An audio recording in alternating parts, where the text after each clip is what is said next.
It appears that will now happen at the White House lawn. Now, the fellow who jumped across the fence and ran into the White House said that, quote, he was concerned that the atmosphere was collapsing and he needed to get the information to the president. Well, he's being treated as a deranged individual, but there were literally hundreds of thousands of people across the world that were essentially warning everyone about the sky collapsing. We're going to cover that right after the break. Stay with us. Celebrate the spirit of freedom and liberty upon which our nation was founded at INFOWARSShop.com. Molon Lave is ancient Greek for come and take it. This popular design combines both classic Greek Spartan imagery with modern M16 assault rifles. Now available in women's tees and proudly made in the USA. Celebrate the spirit of 1776 with the George Washington brass belt buckle or this incredibly sharp-looking 1776 hat. Badass. And be sure to check out the new arrivals at INFOWARS Life, where you can prepare your body to perform at peak levels with Survival Shield Nascent Iodine, Super Male Vitality, and Fluoride Shield.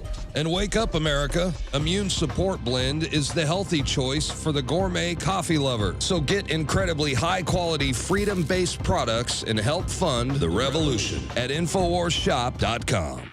City of Austin tap water versus filtered City of Austin tap water. I can taste dirt in it. God knows what's in this. This has an aftertaste. Tastes like Austin water? Yeah, it does. Ugh. These people just sampled City of Austin tap water straight from the faucet. Next, we had them try a sample of tap water filtered through the ProPure G2.0 filtration system. High quality H2O. That one is better. Tastes like nothing. Yep, I know what good water tastes like. It's good water. Most tap water contains added substances like fluoride, chlorine, Monsanto's deadly pesticide, glyphosate, and many others. Studies prove that these substances are linked to an assortment of major health issues, including tooth decay, lowered IQ, and even cancer. It tastes like you're drinking out of the lake when you're drinking tap water.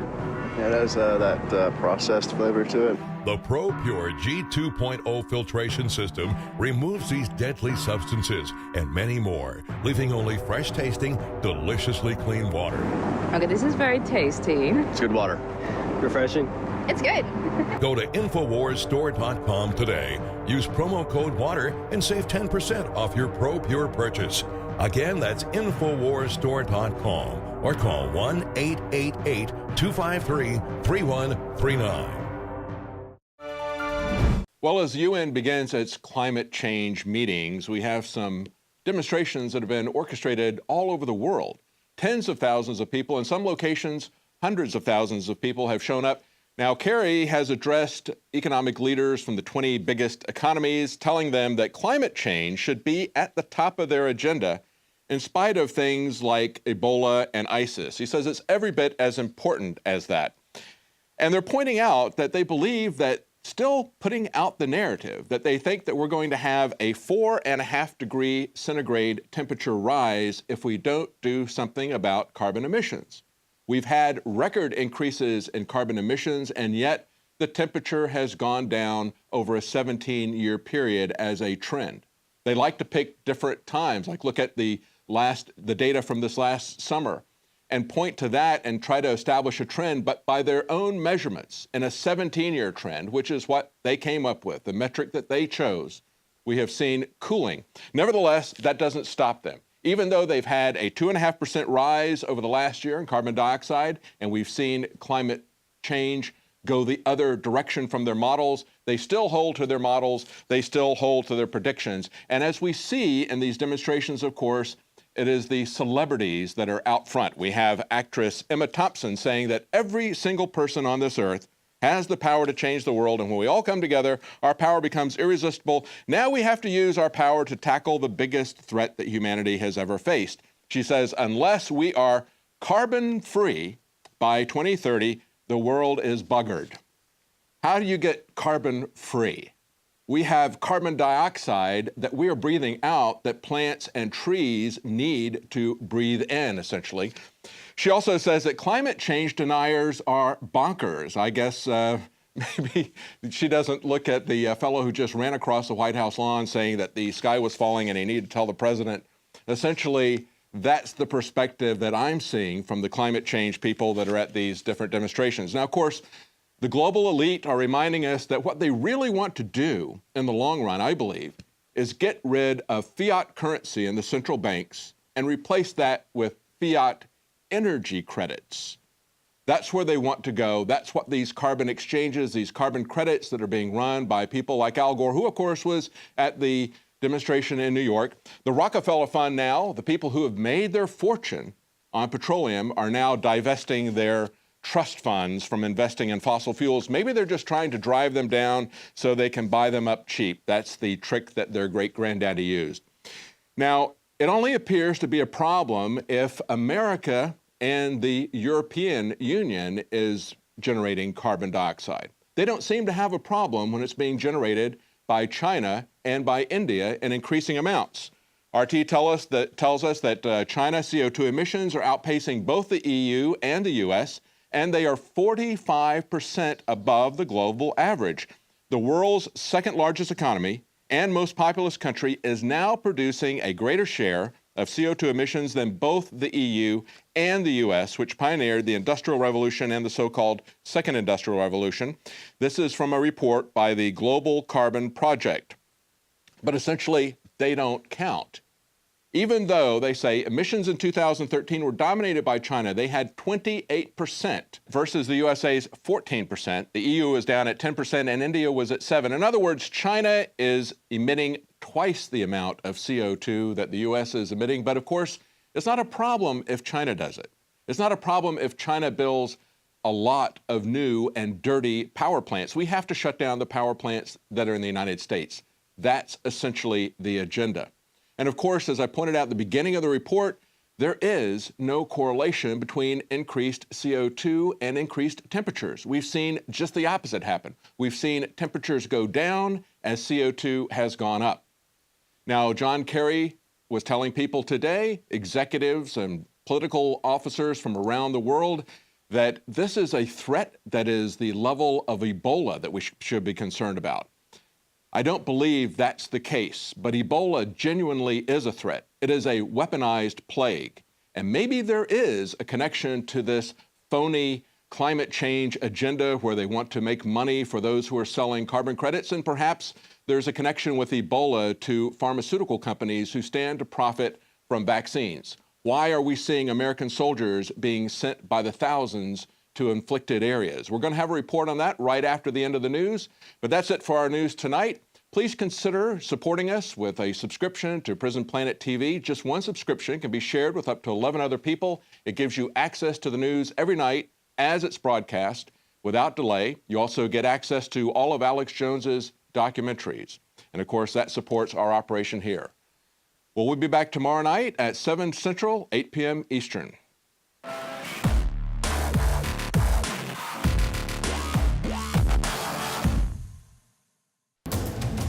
You are watching the INFOWARS Nightly News, which airs 7 p.m. Central at INFOWARSnews.com. Members can share their passcodes with up to 11 other people, and your support is helping us defend liberty worldwide.